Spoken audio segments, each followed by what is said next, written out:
Hi everyone, welcome to our YouTube channel keep it simple. आज के video में हम बात करेंगे भारत के रिटेल इन्फ्लेशन यानी कि सीपीआई इन्फ्लेशन के बारे में, जो कि अगस्त 2022 में पिछले साल के मुकाबले 7% बढ़ा है। जुलाई 2022 में ये 6.7% बढ़ा था, यानी कि इन्फ्लेशन में वृद्धि हुई है।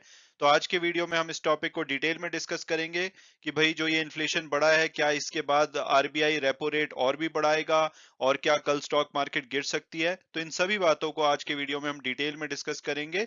और आगे बढ़ने से पहले अगर आपने अभी तक चैनल को सब्सक्राइब नहीं किया तो प्लीज सब्सक्राइब करके हमें मोटिवेट कीजिए।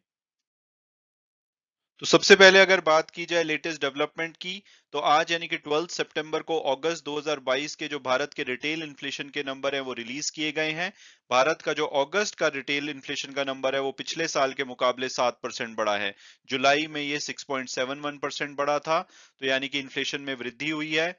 और अगर हम आरबीआई के कंफर्ट जोन की बात करें, क्योंकि आरबीआई कोशिश करती है कि जो इन्फ्लेशन का नंबर है वो 2 से 6% के बीच में रहे, लेकिन लगातार ये 8वां महीना है जिसमें कि जो इन्फ्लेशन का नंबर है वो 6% से ऊपर रहा है।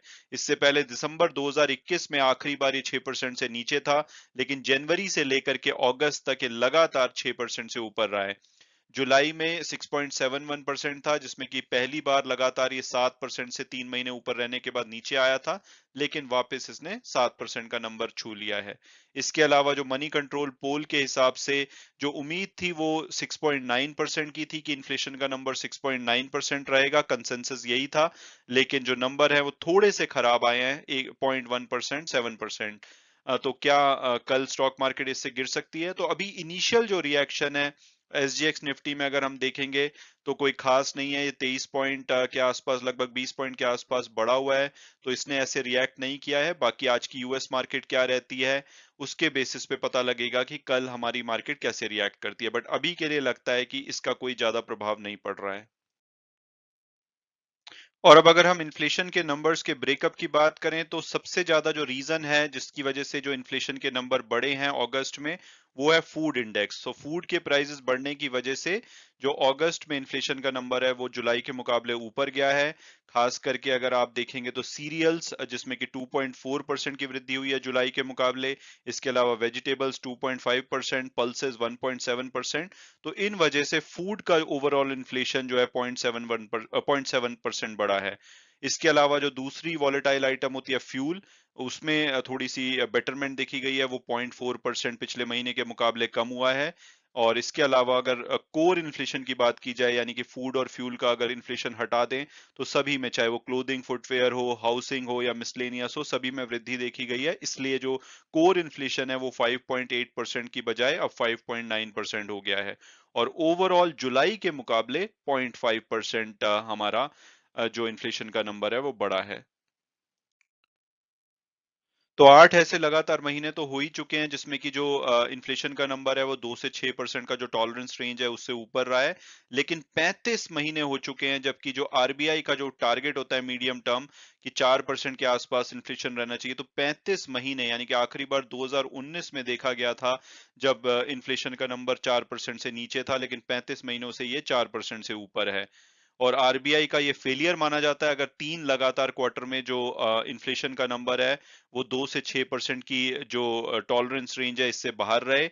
और 8 महीने आप देख चुके हैं कि इस साल के हो चुके हैं जबकि इन्फ्लेशन का नंबर 6% से ऊपर रहा है। तो अगर एक महीना और ऐसा हो जाता है, जो कि मोस्ट लाइकली होगा ही, क्योंकि हमारा जनवरी से मार्च का जो इन्फ्लेशन था वो 6.3% था, अप्रैल से जून क्वार्टर में 7.3% था। और अगर हमें इस क्वार्टर यानी कि जुलाई से सितंबर क्वार्टर का जो इन्फ्लेशन का नंबर है वो 6% से नीचे रखना है, तो 4.1% इन्फ्लेशन होना चाहिए सितंबर में। लेकिन ये बहुत ही ज्यादा अनलाइकली सिनारियो है, क्योंकि आरबीआई का खुद का फोरकास्ट है कि जो जुलाई से सितंबर के पीरियड में इन्फ्लेशन है वो 7.1% रहेगा। तो इन सच एन इवेंट आरबीआई का ये फेलियर माना जाएगा। तो फेलियर का मतलब ये है कि जब 12 अक्टूबर को सितंबर के नंबर रिलीज किए जाएंगे और ऑफिशियली आरबीआई फेल हो जाएगा 3 क्वार्टर में लगातार इन्फ्लेशन को 6% से नीचे रखने में, तो उनको एक रिपोर्ट सबमिट करनी होगी सेंट्रल गवर्नमेंट को। उसमें डिटेलिंग देनी पड़ेगी कि भाई इन्फ्लेशन को वो कंट्रोल में क्यों नहीं रख पाए, आगे आने वाले टाइम में वो क्या एक्शन लेंगे और कितने टाइम में जो इन्फ्लेशन का नंबर है वो टारगेट रेंज में आ जाएगा। तो इसी के बेसिस पे पता लगेगा कि भाई आगे मॉनेटरी पॉलिसी के एक्शन क्या रहने वाले हैं, क्योंकि आपको पता होगा कि already MPC monetary policy committee ने 1.4% से हमारे रेपो रेट बढ़ा दिए हैं, 5.4% हो चुके हैं, और इकोनॉमिस्ट ज्यादातर मान रहे हैं कि इस साल के एंड तक ये 6% हो जाएंगे, यानी कि 2 बार और रेट हाइक हो सकते हैं, 0.3% ईच टाइम, और ये 6% के आसपास पहुंच सकता है। तो सितंबर 28 से 30 के बीच में जब आरबीआई की मॉनेटरी पॉलिसी कमेटी मीटिंग होगी, तो उसमें मोस्ट प्रोबेबली अब इंटरेस्ट रेट फिर से बढ़ाए जाएंगे, क्योंकि इन्फ्लेशन के नंबर उम्मीद से थोड़े से खराब रहे हैं। और अगर फोरकास्ट देखा जाए तो 2023 तक भी इन्फ्लेशन के नंबर माना जा रहा है कि अभी 4.9% रहेंगे, और आरबीआई चाहता है कि जल्दी से जल्दी इसको 4% से नीचे लाया जाए। तो उम्मीद है कि रेट हाइक अभी लगातार होते रहेंगे। और अब अगर बात की जाए कि भाई दूसरे कंट्रीज कैसे कर रहे हैं, तो टर्की 80% इन्फ्लेशन के साथ G20 नेशंस में लीड कर रहा है।